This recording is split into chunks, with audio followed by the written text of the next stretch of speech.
안녕하십니까 형제자매 여러분들. 2020년 7월 29일 요한계시록 강의 8번째 시간입니다. 지난 시간에는 계시록 6장의 구조에 대해서 우리가 공부했습니다. 요한계시록 6장의 6장에서 첫째 봉인에서 넷째 봉인까지는 대환란이고 다섯째 봉인이 열어지면서 순교자들이 언제 심판하시겠습니까? 하나님이 언제 심판하겠다. 그리고 여섯 번째 봉인을 여시니까 하늘의 표적, 해달별이 어두워지고 하늘의 권능들이 흔들리는 일이 있고 6장의 그 맨 끝에 무슨 말씀이 나오느냐 하면은 어린 양의 진노의 큰 날이 이르렀다.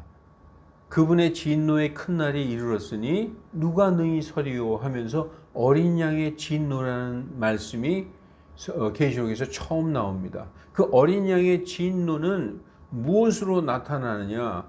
8장에 이어지는 7장이 아니라 8장에서 예수님이 마지막 7번째 봉인을 떼니까 거기에서 7나팔이 나오는데 그 7나팔이 바로 어린 양의 진노입니다.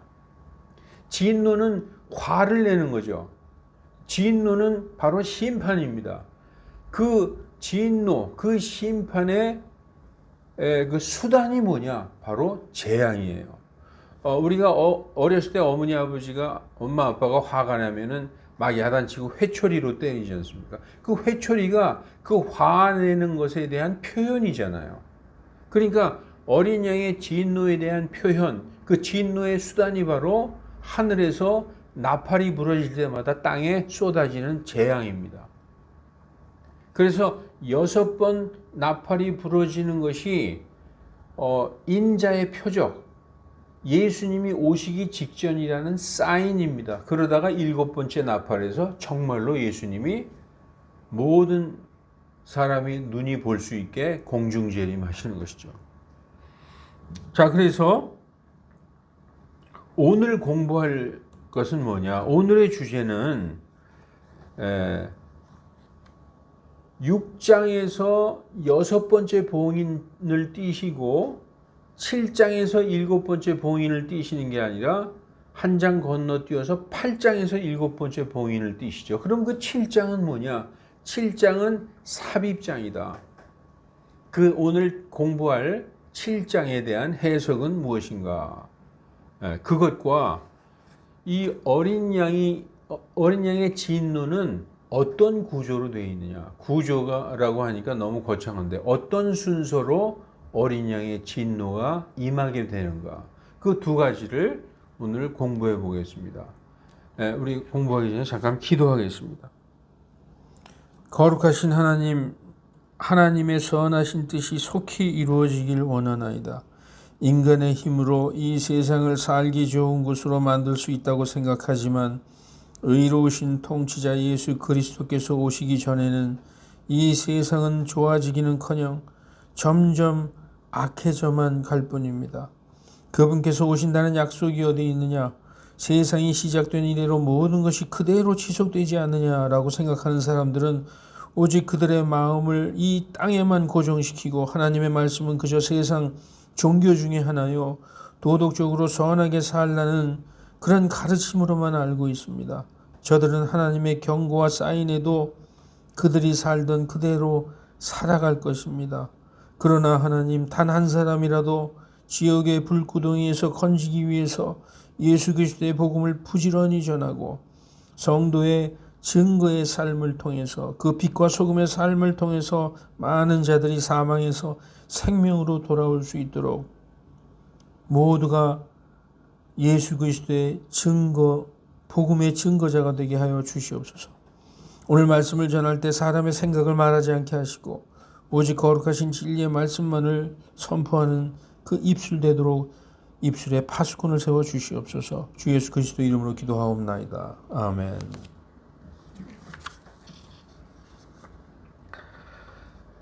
어린 양의 진노는 조금 아까 제가 말씀드렸듯이 7나팔 재앙이 바로 8장에서 예수님이 마지막 봉인, 7번째 봉인을 띄는데 그 7번째 봉인에서 7나팔이 나옵니다. 그 7나팔이 바로 어린 양의 진노인 것입니다. 7나팔이라고 하기도 하고 7나팔 재앙, 7나팔 심판. 진노의 수단은 재앙입니다. 여러분, 환난은 마귀가 주는 것이죠. 환난과 시험은 누가 준다? 마귀가 준다. 땅에서 나오는 거예요. 땅에서. 그런데 진노, 재앙, 다시 말해서 심판은 예수님이 주시는 것으로서 하늘에서 떨어진다. 그래서 이 환난의 성격과 이 재앙, 진노의 성격은 전혀 다른 것입니다. 여러분, 진노의 표현과 수단은 재앙입니다. 나팔이 부러질 때마다 하늘에서 재앙이 쏟아져요. 하늘에서 직접 쏟아지지 않더라도 하늘의 천사를 통해서 반드시 하늘로부터 시행되는 것입니다. 나팔은 가장 긴박한 경고를 나타냅니다. 예를 들어서 여러분, 적군이 쳐들어온다 생각합시다. 적군이 국경을 넘어서 수많은 적군이 막 쳐들어와요. 말을 타고. 그래서 막 그 국경 근처에 성읍이 점령당하고 지금 파죽지세로 밀려 들어온다고 지금 전령들이 보고하고 있습니다. 그럼 나팔을 막 불죠. 적군이 쳐들어왔다고. 점점점 경고의 나팔을 더 크게 울립니다. 그러면 싸울 준비를 하죠. 적군이 어디까지 쳐들어왔단다.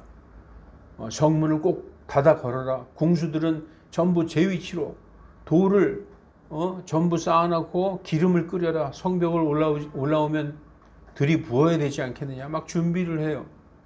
이 나팔의 성격은 경고의 성격입니다.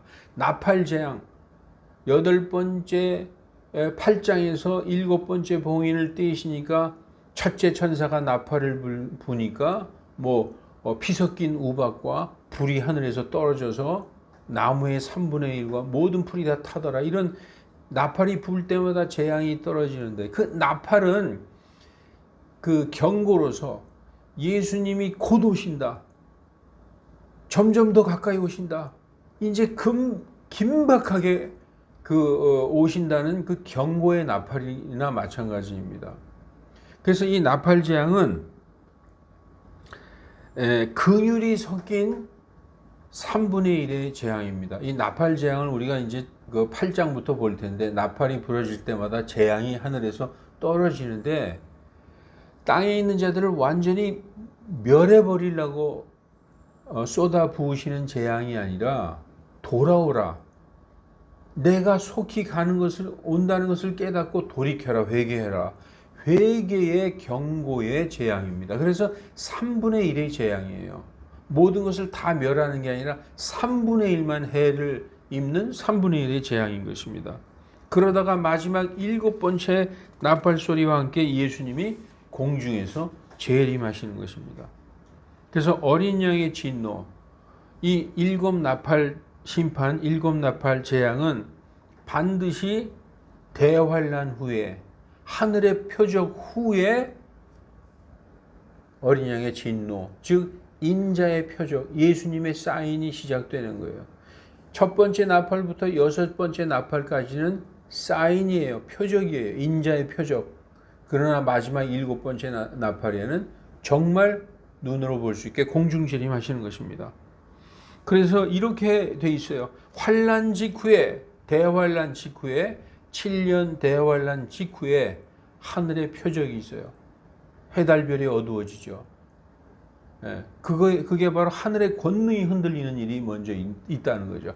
그 다음에 그 7나팔 재앙인데, 그게 바로 7나팔 재앙 중에서 6번째까지가 인자의 표적, 예수님이 곧 오신다는 사인이라는 것입니다. 그리고 마지막 나팔의 공중재림. 그래서 인자의 표적은 예수님이 오신다는 경고의 사인으로서 첫째, 둘째, 셋째, 넷째, 다섯, 6번째까지의 나팔 재앙이에요. 그래서 그게 인자의 표적이고, 마지막으로 인자, 예수 그리스도께서 공중 재림하신다. 이것을 예수님께서 성경에서 마태복음에 뭐라고 말씀하셨느냐? 마태복음 24장 29, 30절에 그날들의 환난 직후에, 환난 직후죠. 해가 어두워지고 달이 어두워지고 해달별 어두워진다는 얘기. 이게 하늘의 표적, 즉 하늘의 권능이 흔들리는 일이 있고, 그때에 사람의 아들의 표적, 사람인자 아들 자자 인자의 표적, 일곱 나팔이 시작되는 것이죠. 그리고 그때에 사람의 아들이 하늘의 구름들 가운데서 권능과 큰 영광을 가지고 공중재림. 그렇게 순서가 그렇게 돼 있어요. 환난 직후에 하늘의 표적, 인자의 표적, 공중재림. 그렇게 되어 있다는 것입니다. 그래서 이것을 표로 한번 우리가 보면, 환난 직후, 먼저 7년 대환란이죠. 7년 대환란, 첫째, 둘째, 셋째, 넷째 봉인에서 우리가 7년 대환란. 그 환난 직후에 첫째 뭐가 있느냐? 하늘의 표적, 해달별이 어두워지는. 그 다음에 일곱 나팔, 재앙이 쏟아지는 거예요. 여섯 번째 나팔까지가 예수님의 사인, 내가 곧 온다 하는 인자의 표적이에요. 그러다가 일곱 번째 나팔에 공중재림하신다. 이렇게 되어 있는 것입니다. 오늘 우리가 살펴볼 7장에는 7장은 여섯 번째 봉인과 일곱 번째 봉인 사이에 있어요. 우리가 이거는 다 공부했죠. 일곱 봉인에 대해서. 이거는 우리가 다 아는 것입니다. 넷째 봉인까지가 대환란이고, 그 다음에 다섯째 봉인에서 언제 심판하신다. 그리고 여섯째 봉인을 여시니까 하늘의 표적이 있고 해달별이 어두워지고 어린 양의 진노의 날이 이르렀다. 그러면서 8장의 일곱째 봉인이 열어지는 것입니다. 그래서 이 6장의 여섯 번째 봉인이 열어지고 이 8장의 일곱 번째 봉인이 열어지고 그 사이에 7장이 이렇게 삽입이 되어 있는 거예요. 그래서 여섯 번째 봉인과 일곱 번째 봉인 사이에 8장이 삽입으로 들어가 있다. 7장이 삽입으로 들어가 있습니다. 그런데 이 7장은 요한계시록 전체적으로 볼 때 반드시 그 자리에 있어야 할 장으로서 전 세계에 닥친 이 3년 반, 7년 중에서 전 3년 반 대환란에서 순교한 그리스도인들이 하늘에서 하나님과 어린 양과 함께 있는 모습이 7장 9절에서 17절까지 있고, 그 전에 땅에서 이스라엘의 모든 지파에서 예수님을 믿고 구원받은 자들이 성령으로 이마에 인침을 받는 그 장면, 14만 4천 명의 히브리 크리스찬들에 대한 이야기가 나옵니다. 9절에서 17절까지 큰 무리의 그 아무도 능히 셀 수 없는 이방 크리스찬, 그 순교자들이 전 3년 반의 대환란에서 순교당하여 하늘에 있을 때, 땅에서는 유대인 14만 4천 명이 인침을 받는 것을 우리가 동시에 볼 수 있게 지금 7장에서 그 하늘과 땅의 이야기를 동시에 보여주고 있는 것입니다. 그런데 시점이 중요해요.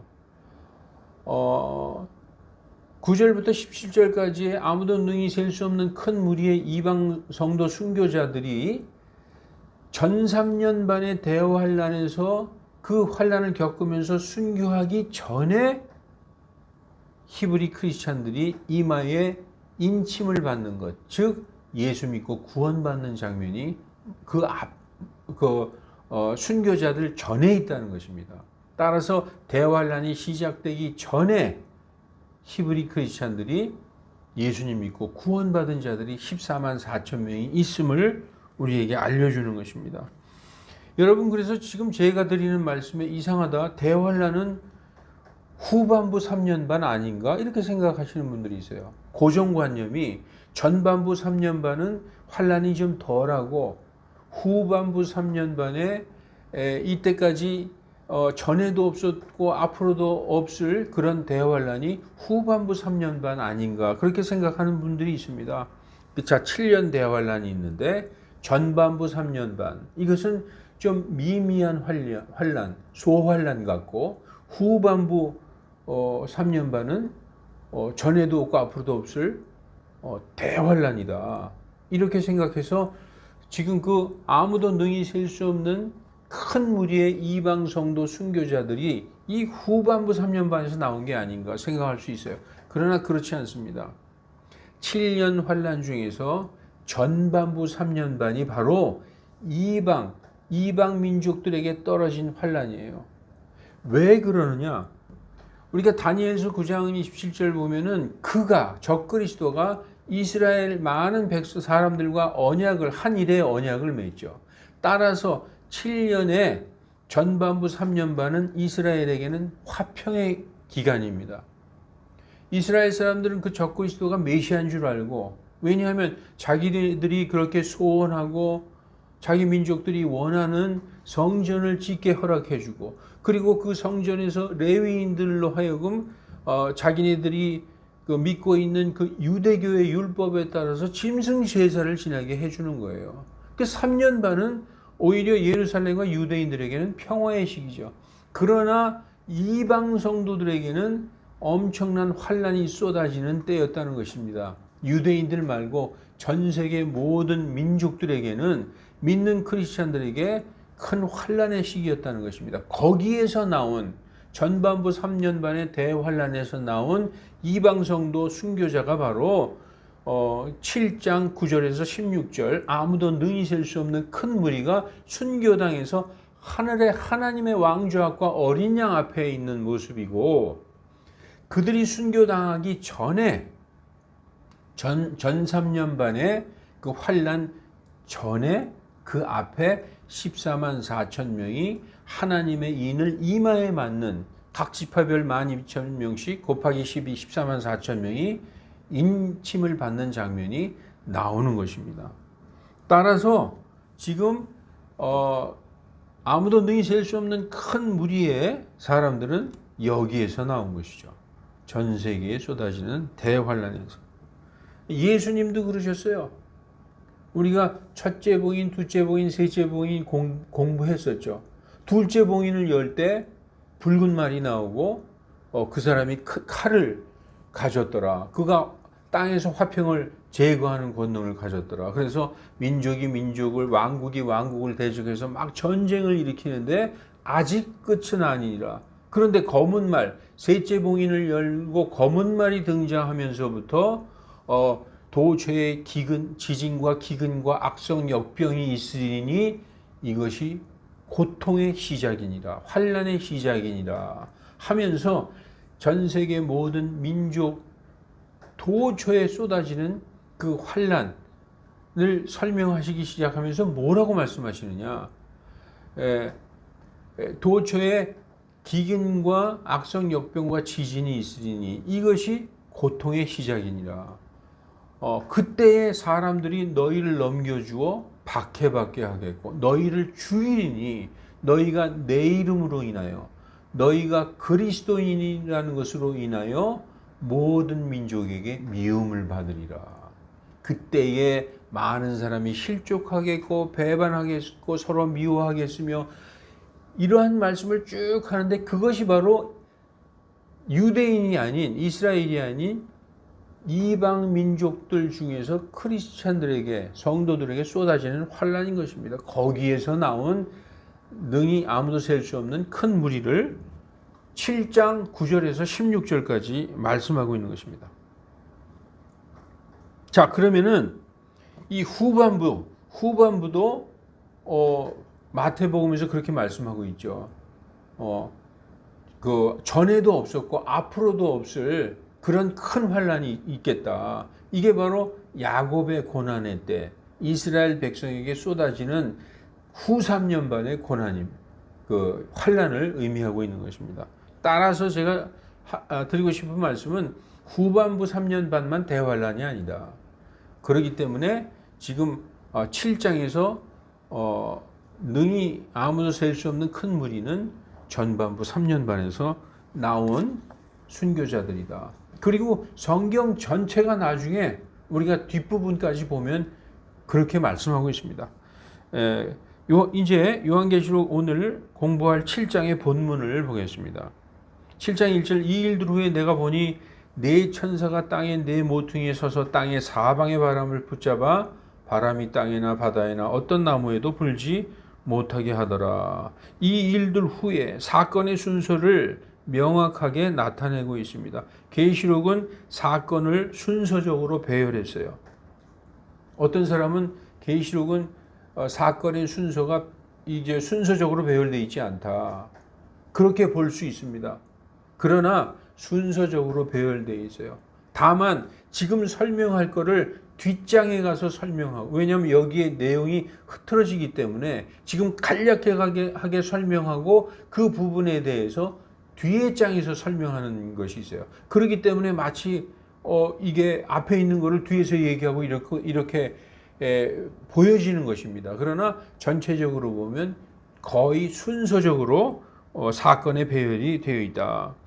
여기서 네 천사가 땅의 네 모퉁이에 서서, 땅의 네 모퉁이, 전 세계를 의미하는 것이죠. 땅의 네 모퉁이에 서서 땅의 사방의 바람을 붙잡아. 이게 뭐냐면 바람은 전쟁이나 재앙을 의미합니다. 그래서 온 땅에 어떤 전쟁이나 재앙이 일어나지 못하게 딱 붙잡고 있다는 것이죠. 이때는 아무런 환란이 없을 때라는 거예요. 어떤 천사들에 의해서 땅에서 어떤 재난이나 환란을 딱 붙잡아 놓고 있는 그런 때죠.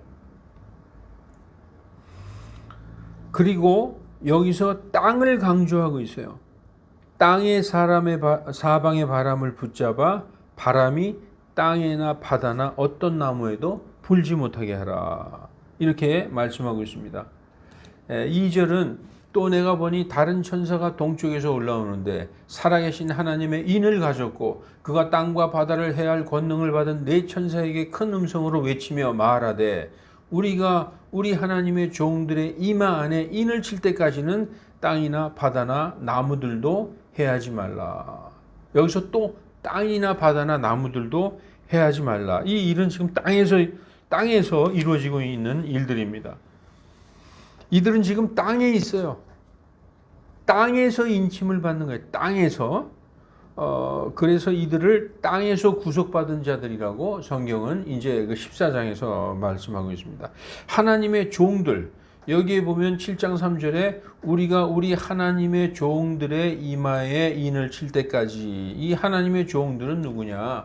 목사들이 아니라 유대인들, 율법 아래 있는 자들은 종들이에요. 자녀들이 아니라 우리 하나님의 종들, 그 율법 아래 있는 유대인들, 그 종들의 이마 안에 인을 칠 때까지는 이렇게 말씀하고 있죠. 이마 안에, 이마는 뭘 의미하느냐? 이마는 신분, 아이덴티티, 어떤 사람이냐, 정체성. 이마는 간판이에요. 사람의 간판이 이마입니다. 지금 계시록은 상징적인 언어로 계속 말씀하고 있어요. 이마에 인을 친다는 것은 둥그런 도장으로 이마에 꽝 어떻게 눈에 보이게 도장을 찍는 것입니까? 그게 아니라는 거 알고 있죠? 이건 무슨 의미냐? 회개해서 유대교인이니까, 모세의 율법을 지키는 유대교인이니까 회개해서 예수 그리스도를 영접하고 마음 구원받아서 예수님 믿고 구원받은 자들은 성령을 선물로 받는 것이잖아요. 그 성령으로 지금 인치고 있는 거예요. 성경 전체에서 물론 에스겔서 같은데 보면은 하나님의 종들, 에스겔서 9장 1절 8절에 보면은 그 예루살렘에서 일어나는 일을 보고 애통하는 자들의 이마에 인을 쳐라. 그 예루살렘에서 일어나는 모든 더러운 일들, 우상숭배 이런 것을 보고 애타게 생각하고 슬퍼하는 사람들의 이마에 인을 쳐라. 이렇게 인을 치는 표시를 해라.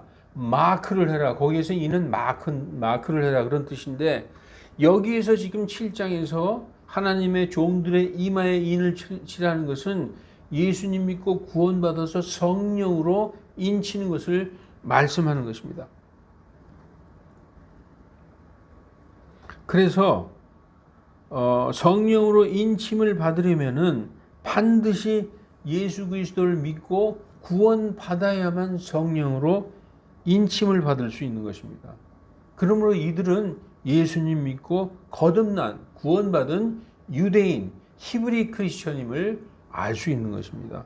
우리가 성경 말씀을 보면은 어떻게 성령으로 인치느냐, 고린도후서 1장 21절 22절에 보면 우리를 너희와 함께 그리스도 안에서 굳게 세우시고 우리에게 기름을 부으신 분은 하나님이시니 그분께서 또한 우리를 인치시고 우리 마음속에 성령의 보증을 주셨느니라. 여러분들 예수님 믿고 구원받은 성도들을 다 성령으로 도장 딱 받은 거예요. 이마에 우리 없는 도장 없는데요. 이거 지금 상징적인 언어라고 말씀했죠. 그 사람의 정체성, 그리스도인, 믿고 거듭난 성도다. 이것이 이마에 하나님의 도장을 받은 사람이라는 것입니다. 성령으로 인침받은 사람이라는 것입니다.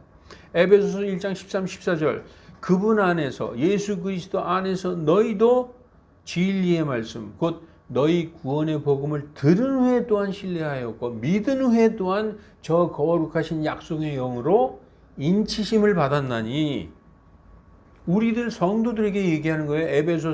에베소 이방 성도들, 우리 같은 이방인 성도들에게 그분을 신뢰하고 그분을 믿어서 저 거룩하신 약속의 영으로 인치심을 받았다. 이 성령께서는 값주고 사신 소유물이 구속을 받고 그분의 영광에 대한 찬양이 되기까지 우리 상속의 보증이 되시니라. 이렇게 말씀하고 있는 것입니다. 따라서 여기 14만 4천 하나님의 종들, 유대인들, 유대교의 율법 아래 모세의 율법만 알고 있는 이 유대인들이 예수 그리스도의 복음을 믿고 예수님을 영접하여 받아들였어요. 그들이 거듭나 구원받았습니다. 그 거듭난 자들이 각 지파별로 12,000명씩이다. 그렇게 지금 일단 문자적으로는 그렇게 말씀하고 있는 것입니다. 그리고 여기에서 비교가 되는데 이 땅에서 이마에 입맞은 유대인들 14만 4천 명은 14만 4천이라는 숫자로 표현하고 있어요. 어떤 제한적인 사람이 쉴 수 있는 정도의 숫자죠. 그러나 그거와 비교해서 하늘에 있는 7장 9절에서부터 16절에 있는 이 전 세계 모든 민족 중에서 예수님 믿고 구원받은 자 중에서 순교한 자들은 뭐라고 써 있어요? 셀 수 없다고. 아무도 능히 셀 수 없는 큰 무리. 그러니까 숫자적으로 유대인의 그 믿고 구원받은 성도와 이 이방인 중에서 믿는 자들 중에서 순교당한 그 성도의 숫자는 셀 수 있는 자들과 셀 수 없는 정도로 지금 성경에서 대조적으로 구분하고 있는 것입니다. 여러분, 계시록의 언어는 상징의 언어죠. 우리가 이제 요한계시록 13장에 보면은 바다에서 어떤 짐승이 올라오는데 머리가 7에다 뿔이 10이다. 이게 결국 사람을 의미하는 거예요. 그 사람이 어떤 짐승이라고 하는데 결국 13장 끝에 가면 어떤 한 사람을 얘기하는 건데 그 사람에게 머리가 7이고 뿔이 10개 있습니까? 그 사람의 어떤 속성, 신분, 아이덴티티 그리고 그를 그렇게 묘사하는 것이죠. 이 상징적인 묘사라는 것이죠. 그래서 이마에 도장을 찍는다는 의미는 하나님께서 예수님 믿고 구원받은 성도들에게 성령으로 인친다. 성령을 선물로 주신다. 이거 하나님의 인을 찍는다. 이거는 소유권을 의미하는 것입니다. 우리들도 옛날에는 구원받지 못했을 때에는 마귀의 자녀였었다라고 성경은 말씀하고 있어요. 우리는 어둠의 자식들이었어요. 그런데 그 어두움에서 우리를 자신의 놀라운 빛으로 불러내셨다. 그래서 어두움, 마귀의 자녀들에서 빛의 자녀로 그렇게 해서 구원받고 빛 가운데로 들어온 하나님은 빛이시라고 성경에서 말씀하고 있어요. 우리 하나님 안으로 하나님께로 돌아온 자들 그런 자들이 지금 그런 자들에게 하나님이 너는 내 것이다라고 소유권의 도장을 찍고 있다. 마귀의 소유에서 어린 양의 피로 값주고 사서 하나님의 아들이 되는 일은 오직 예수 그리스도를 믿음으로만 되는 거예요. 그 마귀의 자녀 아니면 종이었던 자들이 하나님의 아들이 되는 일은 유일하게 예수님을 믿어야만 예수님을 믿어서 그분으로 말미암아 양자로 입양되는 거예요. 갈라디아서 4장 4절이 말씀하고 있지 않습니까? 이 시대의 모든 거듭난 크리스찬들도 상징적으로 볼 때 이마에 그분의 아버지의 이름이 딱 찍혀 있는 거예요. 저도 마찬가지고 모든 거듭난 형제들의 이마에 이 이마는 그 사람의 간판, 아이덴티티라고 그래요. 말씀드렸지 않습니까? 상징적으로 볼 때, 영적으로 볼 때 우리 이마에 누구의 도장이 찍혀 있느냐? 마귀의 도장이 찍혀 있습니까? 아니지 않습니까? 그분의 아버지의 이름, 하나님의 이름이 새겨져 있는 것입니다. 하나님이 봉인하신 것은 sealed, 인치다는 영어로 sealed라고 하는데 봉인해서 딱 닫아놨다 이런 의미도 있어요. 하나님이 봉인하신 것은 아무도 뗄 수 있어요. 하나님이 여시면 아무도 닫을 수 없고 하나님이 닫으시면 아무도 열 수 없고 하나님이 인치시면 그것을 뗄 자가 하늘이나 땅이나 바닷속에서 아무도 없기에 내가 많이 울었더니 사도 요한이 그러지 않습니까? 하나님이 인치신 것은 하나님이신 그분의 아들 예수 어린 양 유다 지파의 사자 어린 양 예수님만이 띄실 수 있는 거예요.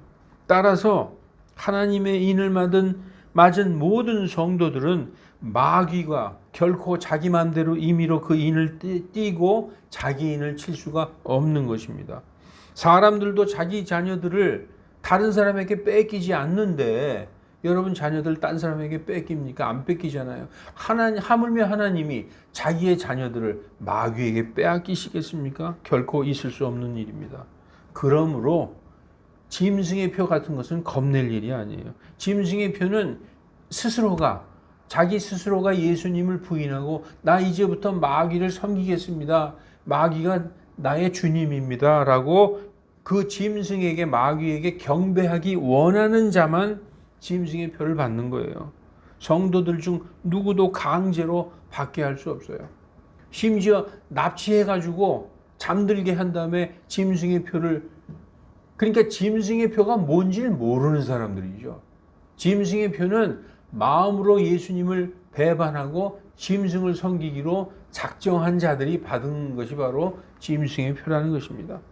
여러분 그래서 성경에서 이렇게 써 있어요. 우리를 아무에게서도 로마서 8장 35절 누가 우리를 그리스도의 사랑에서 떼어 놓으리요 환난이나 곤경이나 핍박이나 기근이나 벌거벗음이나 위험이나 칼이랴. 너무나 멋진 말씀이죠.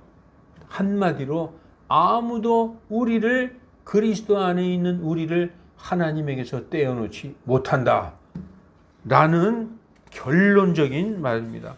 자 7장 4절 또 내가 인맞은 자의 수에 대하여 들으니 땅에서 지금 살아있어요. 죽은 자들이 아니에요.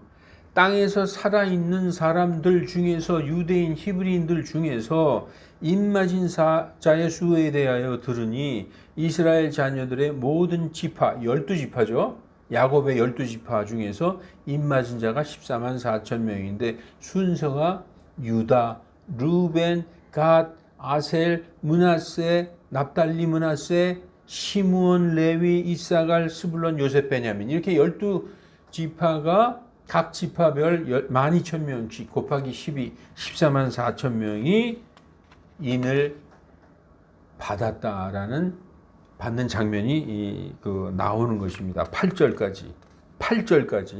그래서 이제 9절부터는 자 땅에서 땅에서 히브리인들, 유다인들 중에 그 야곱의 12지파 하나님의 종들이 그 이마에 인을 맞았다. 그러니까 그 수가 14만 4천이다. 이제는 땅이 아닌 하늘.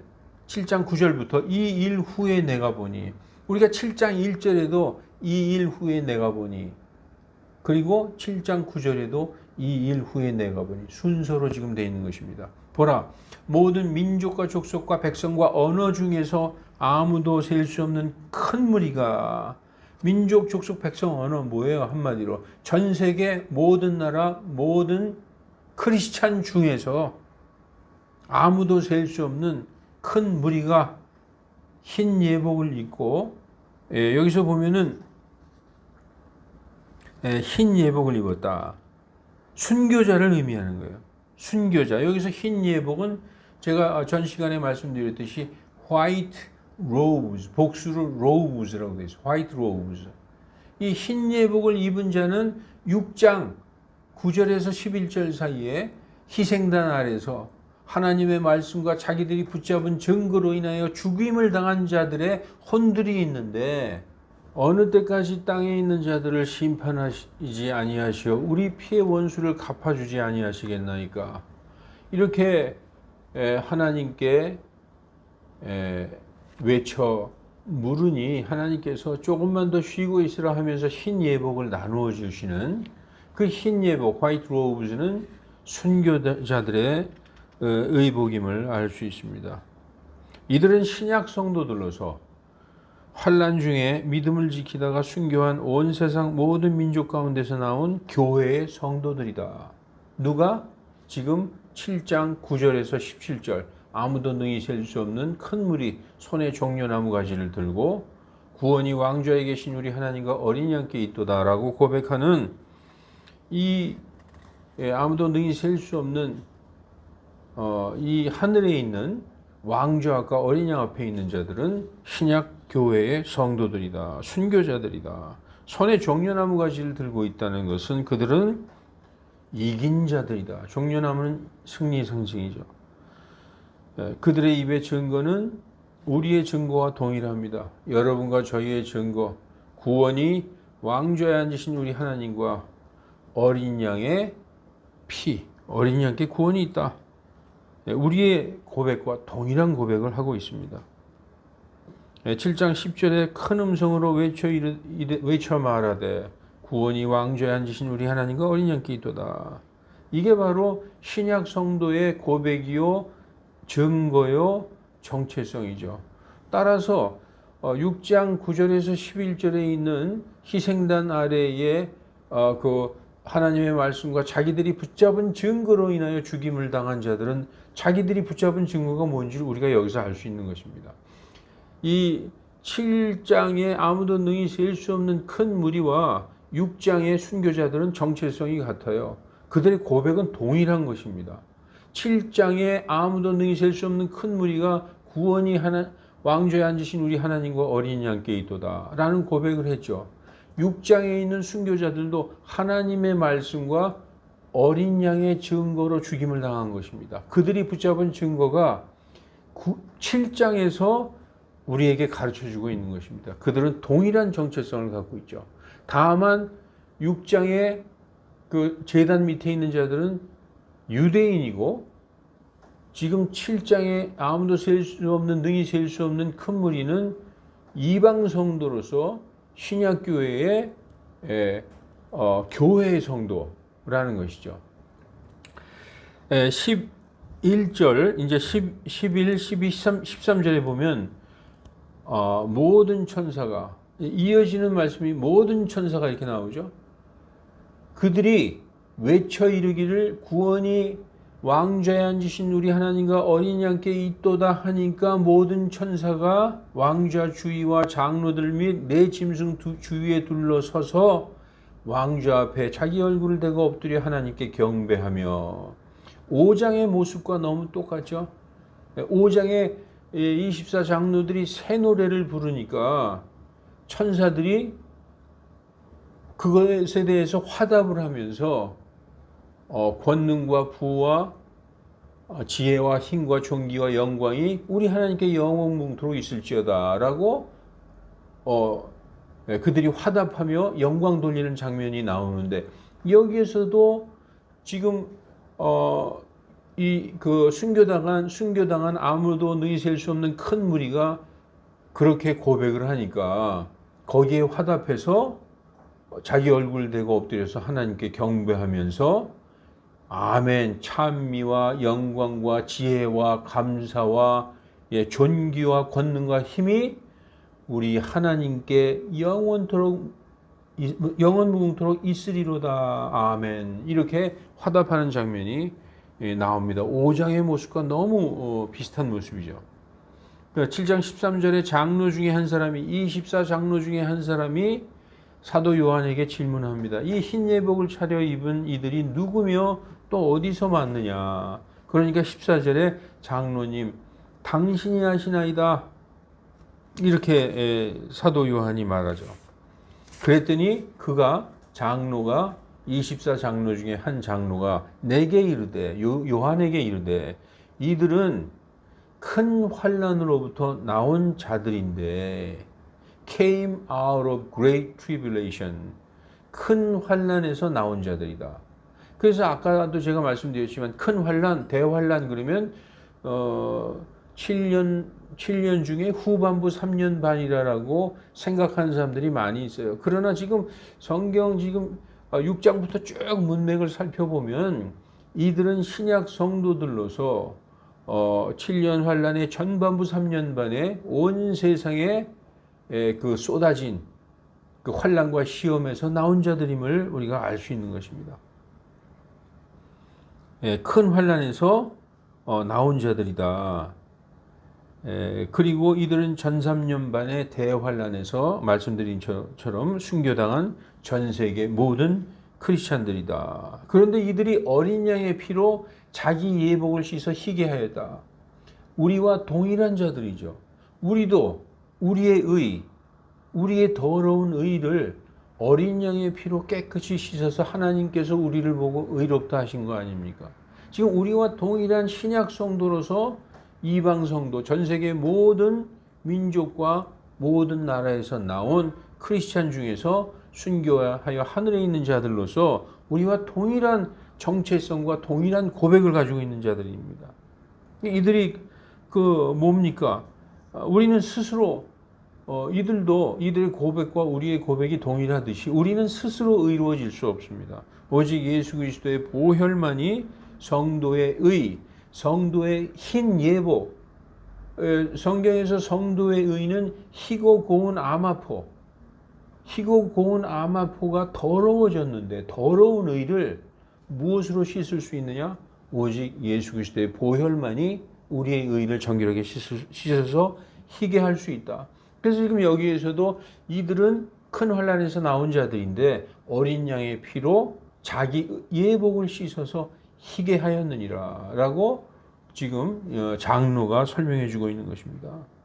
자, 15, 16, 17절. 그러므로 그들이 하나님의 왕좌 앞에 있어 그분의 성전에서 밤낮으로 그분을 섬김에, 또한 왕좌에 앉으신 분께서 그들 가운데 거주하시리니, 밤낮으로 그분의 성전에서 하나님의 왕좌에 앉으신 하나님을 섬기고, 또한 왕좌에 앉으신 하나님께서 그들 가운데 거주하신다. 항상 함께 하시는 거죠. 그들이 더 이상 굶주리지 아니하고 더 이상 목마르지도 아니하고 태양이나 아무 열기도 그들에게 내리쬐지 아니하리니, 이제 이 세상에 우리가 육신을 입고 살 때의 모든 슬픔과 연약함과 육체의 고통과 근심, 이런 것들이 다 지나간 거예요. 우리의 모든 눈에서 눈물을 닦아주셨다고 얘기하고 있습니다. 항상 그분께서 우리와 함께 거하시고 우리가 그분과 함께 거하면서 그분께 경배하는 것. 우리 데살로니가서 4장 17절에도 보면 그 후에 살아서 남아있는 우리도 그들과 함께 구름들 가운데로 채워 올라가서 공중에서 주님을 만나 뵙게 되리니, 그리하여 우리가 항상 주님과 함께 있으리라. 지금 7장 15절 그래도 보면은 항상 주님과 함께 있는 모습을 볼 수 있는 것이죠. 그리고 17절에 이는 왕좌 한가운데 계시는 어린 양께서 그들을 먹이시고 생명샘들로 인도하실 것입니다. 왕좌 한가운데 누가 계신다고요? 어린 양 예수께서 항상 우리와 함께 계시고 우리를 인도하시며 우리를 먹이시고 우리를 마시울 것이다. 여러분, 이 말씀에서 생각나는 구절이 없습니까? 주는 나의 목자시니 내게 부족함이 없으리로다. 저는 이 구절을 읽으면서 이 말씀이 딱 떠오르더라고요.